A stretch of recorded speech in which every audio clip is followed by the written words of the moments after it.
ফুল বিক্রেতা ফাইজা ফুটফুটে সুন্দর এক রাজকন্যা রাস্তায় হেঁটে হেঁটে ফুল বিক্রি করছে। তার দায়িত্ব নিয়েছেন সিলেটের সবচাইতে একজন ধনী ব্যক্তি, সম্ভবত তার নাম ফাহিম সাহেব। এই যে ফুল বিক্রেতা ফাইজা যখন সোশ্যাল মিডিয়াতে ভাইরাল হয়ে গেল, অসংখ্য ক্যামেরাম্যান, অসংখ্য ইউটিউবার, অসংখ্য সোশ্যাল মিডিয়ার সাংবাদিক তার কাছে যাচ্ছে তার সেবা করতে, তাকে দেখতে, দেখভাল করতে।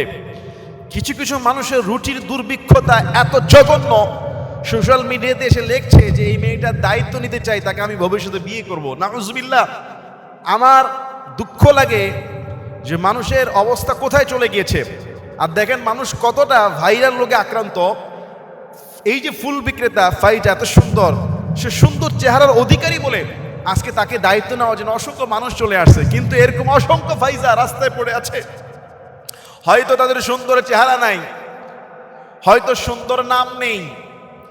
যদি আপনার ভিতরে দয়া থাকে, মায়া থাকে, রহম থাকে, অসংখ্য বাচ্চারা রাস্তায় ছাদহীন ঘুমায়, ডাস্টবিনের খাবার গ্রহণ করে, তার মা সহ পড়ে আছে। ভাইরালের পিছনে না ছুটে সমস্ত পথশিশু যারা, ছিন্নমূল যারা, তাদের সেবা যদি আল্লাহর খুশির জন্য করেন, আল্লাহর রহমত আপনার উপর চলে আসবে। রাসূল সাল্লাল্লাহু আলাইহি ওয়াসাল্লাম বলছে, লা ইয়ারহামুল্লাহু মান লা ইয়ারহামুন নাস। যে ব্যক্তি মানুষের উপর রহম করে না, আমার আল্লাহ তার প্রতি রহম করে না। ভাই, ফুল বিক্রেতা ফাইজা সুন্দর, ঠিক আছে, অ্যাপ্রিশিয়েট করছি, এই জন্য তার দায়িত্ব নেওয়া লোকের অভাব নাই, তার ভিডিও ফুটেজ নেওয়ার অভাব নাই। ইউটিউবার, সাংবাদিক, সোশ্যাল মিডিয়া যারা আছেন, তাদেরকে বলবো, অনেক এরকম ফুল বিক্রেতা ফাইজা রাস্তায় আছে, এদেরকে একটু একজন যদি একজনের দায়িত্ব নিত, আমাদের ফাহিম ভাইয়ের মতো, সম্পদশালী ফাহিম চৌধুরীর মতো অসংখ্য মিলেনিয়ার বাংলাদেশে আছেন, প্রবাসীরা আছেন, তারা যদি এরকম 10টা 5টা ফুলের মতো এই শিশুগুলোকে নিয়ে তাদের এডুকেশন সিস্টেমটাকে একটু সুযোগ করে দিত, মাদ্রাসায় বা দিনী শিক্ষায় বা স্কুলে যদি পড়ানোর ব্যবস্থা করে দিত, থাকা খাওয়ার ব্যবস্থা করে দিত, আমাদের দেশে এই পথ শিশুরা রাস্তায় বৃষ্টিতে ভিজে ঘুমানো লাগতো না, ফুল বিক্রি করে নিজের পেটের চিন্তা করা লাগতো না। আল্লাহ, তুমি আমাদের প্রত্যেক দারিদ্রকে ভালোবাসার, তাদের সেবা করার তৌফিক দান করে দাও, আল্লাহুম্মা আমিন। ভাগোয়া লাভ ট্র্যাপ।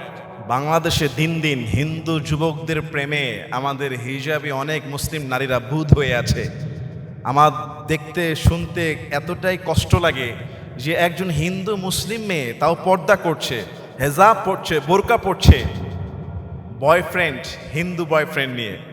এমনি তো বয়ফ্রেন্ড হারাম, তার মধ্যে আবার হিন্দু, মানে কতটা জঘন্য। এদেশের মুসলিম মেয়েদের রুচি দিন দিন নিম্নে নামছে। যে সাম্প্রতিক সময় দেখলাম যে ভারতে চলে গিয়ে সেখানে বিবাহ করে হিন্দু ধর্ম গ্রহণ করে ফেলেছে। আর একটা জায়গায় দেখলাম যে রমজান মাসে হিন্দু ছেলের সঙ্গে জেনাবা বিচারে লিপ্ত হয়েছে। আহারে, হিজাব, বোরকা এগুলি সম্মানিত পোশাক। এটা মনে করা আবার কায়দা নাই যে একজন হিজাবি অপরাধ করা মানে সব হিজাবি অপরাধী, এমনটা নয়।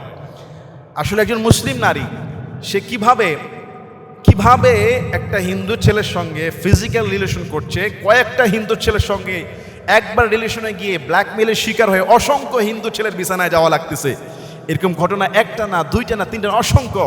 এই সমস্ত ঘটনা দেখা যাচ্ছে সিলেট অঞ্চলে বেশি, চট্টগ্রামে বেশি। আমার বোনেরা প্রথমে বুঝতেছেন না, আবেগের বশে একটু কেয়ারফুলিংয়ের কয়েকটা কথা শুনে হিন্দু যুবকদের প্রেমের ফাঁদে পড়ে যখন ফিজিক্যাল রিলেশনে একটা ক্যাচ করে ফেলে, ব্ল্যাকমেল করে নেক্সট টাইম তাকে ভোগ করেই যাচ্ছে। আরও ছেলেরা তার উপর ঝাঁপিয়ে পড়ছে। একটা পর্যায়ে সেই মেয়েটা বাধ্য হয়ে তাকে বিবাহ করে হিন্দু হচ্ছে, না হয় এগুলি পরে কেস কামারিতে আমরা জানতে পারছি। বিষয়টা খুবই খুবই লজ্জাজনক, দুঃখজনক, খুবই দুঃখজনক যে ভাগোয়া লাভ ট্র্যাপ, হিন্দু ছেলেদের প্রেমে যেভাবে আমাদের মুসলিম মেয়েরা, সবাই না কিন্তু, অতি আবেগী বুধ হয়ে নিজের জীবন দেহ সব দিয়ে দিচ্ছে। পিতামাতারা আপনারা কোথায়? আপনার ছেলে মেয়েকে, আপনার মেয়েকে এমন প্রতিষ্ঠানে দিয়েছেন, এমন জায়গায় ছেড়ে দিয়েছেন, এমন জায়গায় সে রাত কাটাচ্ছে, দিন কাটাচ্ছে, ঘুরছে ফিরছে, সঙ্গে তার আরো 4-5টা হিন্দু যুবক, তারা ফেসবুকে একসাথে আসতেছেন যে সুন্দর ইফতার করলাম। হিন্দু যুবকদের নিয়ে মুসলিম নারীর ইফতার অনুষ্ঠান। আশ্চর্য লাগে তাদের কর্মকাণ্ড দেখে। শয়তানও হাসবে, সে বলবে যে আমার দায়িত্ব থেকে আমি রিল্যাক্স পেলাম, আমার দায়িত্বটা তারা পালন করছে। প্রিয় ভাইরা, এত কষ্ট করে পিতামাতা আপনাকে বড় করে, আর সেই মেয়েটাকেই একজন মুসলিম ছেলে স্বপ্ন দেখে বিবাহ করবে, কত কষ্ট করে ইনকাম করে প্রতিষ্ঠিত হয়ে মাহারানা আদায় করে, একজন জেনা ব্যভিচারকে যদি আমি ঘরে নিয়ে আসি, এটা আমার জন্য কত দুঃখ আর লজ্জাজনক। চরিত্রের কি পরিমাণ নৈতিক অবক্ষয় আমাদের দেশে হচ্ছে বলার ভাষা রাখে না। প্রেম এমনিতে হারাম, জেনা এমনিতে হারাম, তার মধ্যে অবৈধ অন্য জায়গায়।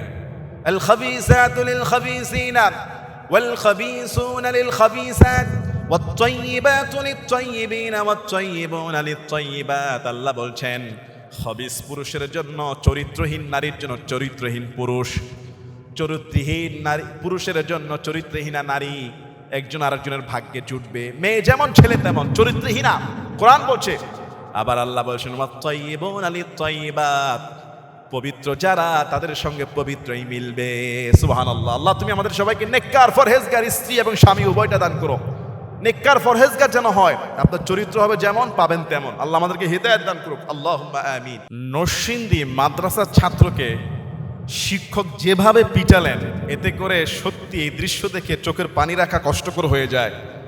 মনের সমস্ত শক্তি, শরীরের সমস্ত শক্তি দিয়ে ছোট্ট বাচ্চাটাকে যেভাবে একটার পর একটা অনর্গল আঘাত করেছে, এই দৃশ্য আমি আপনাদেরকে ব্যথা পাচ্ছি। এর ছেলে মেয়ে দেখে, পিতা মাতা দেখে কি অবস্থা হবে। গোসল না করার কারণে মাদ্রাসার ছাত্রকে পিটানো হয়েছে, শিক্ষক গ্রেফতারও হয়েছেন। এরকম আমি অনেকের কাছ থেকে শুনেছি মাদ্রাসায় দিব না, মাদ্রাসা হুজুরা খুব পিটায়। আসলে ভাই এটা সত্য, শাসন তো করতে হবে, শাসনের দরকার আছে, তবে প্রত্যেক শাসনের একটা লিমিট থাকা দরকার। আমি আমার শরীরের শক্তি দিয়ে যেই বেতন আঘাত করছি, ছোট্ট বাচ্চা কিন্তু এই শক্তির আঘাত নিতে পারবে না। এটা আমাদের জন্য দুঃখজনক যে একটা নেগেটিভ রিপোর্ট আমাদের সমাজে আছে যে মাদ্রাসার হুজুরা খুব পিটায়, বাবা মাদ্রাসায় দেবো না, হাত পা ভেঙে ফেলে। এটা ভাই 100 মাদ্রাসার একটা ঘটনা। যেমন 100 স্কুলের মধ্যে আপনার 10-12টা জেনার ঘটনা ঘটে, ধর্ষণের ঘটনা ঘটে, শিক্ষক স্টুডেন্ট রেপের ঘটনা ঘটে কলেজ ইউনিভার্সিটিতে। তারপরে কি সব খারাপ বলবেন? সব মাদ্রাসা খারাপ বলবেন? অসংখ্য মাদ্রাসা বের হয়েছে ওস্তাদরা খাবার খাওয়াইয়া দেন। অসংখ্য মাদ্রাসা এখন আছে যে বাচ্চার কাপড় চোপড়টা পর্যন্ত ধোয়া লাগে না। পরিবেশ পরিস্থিতি তেমন হয়ে গিয়েছে। আগের একটা সময় ছিল শাসন করা হতো, শাসন দরকার আছে ভাই। শাসন না থাকার কারণে এখন অনেক ছেলেমেয়েরা খারাপ হয়ে গেছে। আপনি একেবারেই শাসনের বিরোধিতা করতে পারেন না, তবে আমি এটা সমর্থন করি না যে পিঠের চামড়া তুলে ফেলা হবে মেরে। আর সেটা যদি হয় গোসল না করার অপরাধে, ভাই গোসল করছে না। দেখেন তিনি যে শাসন করছেন উদ্দেশ্য কিন্তু ভালো, সে গোসল করলে পরিষ্কার থাকবে, সুস্থ থাকবে, পরিচ্ছন্ন থাকবে, উদ্দেশ্য কিন্তু ভালো। পিতামাতার মতোই শিক্ষকরা কিন্তু ট্রিটমেন্ট করে, সেবা করে, যে কেন গোসল করবে না, কেন খাবার খাবে না, কেন পড়া পারবে না। এটা তো আসলে প্রত্যেক পিতামাতা চায় যে আমার সন্তান গোসল করবে, খাবার খাবে, পড়া পারবে, পড়া মুখস্থ করবে। কিন্তু এইটা ওস্তাদও চায়, ওস্তাদও তার কল্যাণ কমি। ওস্তাদ তাকে এই কল্যাণ করতে গিয়ে অনেক সময় মেজাজ আসলে ঠিক রাখতে পারেন না। কিন্তু আমাদের ওস্তাদ যারা আমরা আছি, আমাদের মেজাজকে ঠিক রাখতে হবে।